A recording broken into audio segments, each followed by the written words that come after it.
সময় যতই ঘনিয়ে আসছে ততই উত্তপ্ত হচ্ছে ভোটের মাঠ। শক্তিশালী জোট গঠন করতে মরিয়া বিএনপি জামাত।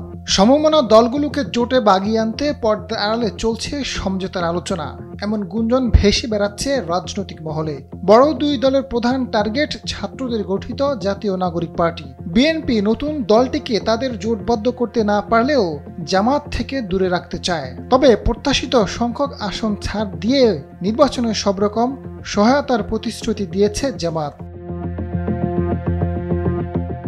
বিএনপি, জামাত ও এনসিপির তিন দলের নেতারা জানিয়েছেন, অন্তর্বর্তী সরকারের দুই ছাত্র উপদেষ্টা বিএনপির সঙ্গে এনসিপি নির্বাচনী আগ্রহী। ঐক্য না হলে উপদেষ্টাদের অন্তত একজন ঢাকায় বিএনপির দলীয় প্রতীকে প্রার্থী হতে পারেন। উপদেষ্টারা এনসিপির সঙ্গে নির্বাচনী সমঝোতায় মূল বাধা। একাধিক বৈঠকের পরও দলটি জুলাই সনদের পূর্ণাঙ্গ বাস্তবায়নের দাবিতে জামায়াতের যুগপৎ আন্দোলনে আসেনি। এদিকে বিএনপির সঙ্গে এনসিপির নির্বাচনী সমঝোতার বিষয়টি জোরালোভাবে সামনে এসেছে। দুই দলের নেতারা পারস্পরিক যোগাযোগের কথা স্বীকার করলেও তারা দাবি করেছেন জোট বা আসন বন্টনের আলাপ হয়নি। বিএনপির স্থায়ী কমিটির সদস্য সালাউদ্দিন আহমেদ জানান, ফ্যাসিবাদ বিরোধী সব দলের সঙ্গে নিয়মিত যোগাযোগ রয়েছে।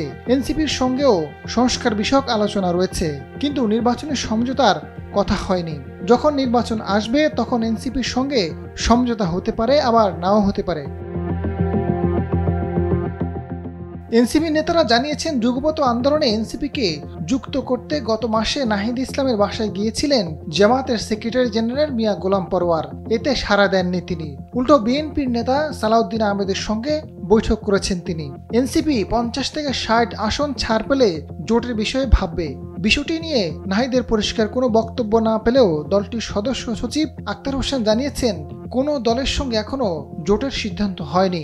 রাজনৈতিক বিশ্লেষকরা বলছেন, প্রত্যেক দলকে আসন ছেড়ে দেওয়ার প্রতিশ্রুতি দিচ্ছে বিএনপি। এ কারণে দলগুলোর অবস্থান বদল করছে। এনসিপিও এখন দ্বিতীয় প্রজাতন্ত্র, গণপরিষদ এবং নতুন সংবিধানের দাবির কথা জোরালোভাবে বলছে না। ছাত্র সংসদে নির্বাচনে পরাজয়ের কারণে জামাতকে প্রতিদ্বন্দ্বী মনে করছে তারা। বিএনপির সঙ্গে জোট করলে সংসদে যেতে পারবে, আর বিএনপির লক্ষ্য জামাতকে যথাসম্ভব বন্ধুহীন করা, যে কারণে বিএনপির ছোট দলগুলোকে সর্বোচ্চ ছাড় দেওয়ার কৌশল নিয়েছে।